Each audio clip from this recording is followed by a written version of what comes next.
bisa datang ke Makassar itu awalnya seperti apa? Penuh perjuangan sih Kak. Ya kan awalnya keluarga banyak mendukung untuk kuliah ke Makassar.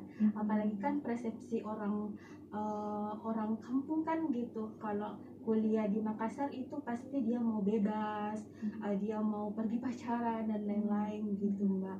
Dan saya mau kayak mematahkan itu persepsi keluarga tersebut. Jadi saya waktu itu minta izin kepada keluarga bahwa mau nggak kuliah ke Makassar. Terus dia bilang, untuk apa kau pergi kuliah jauh-jauh di Makassar, banyak di Parepare, kenapa mesti di Makassar? Tapi aku bilang, mau kak lebih mandiri, mau kak lebih berwawasan luas. Kalau kita di Makassar kan otomatis kita punya wawasan luas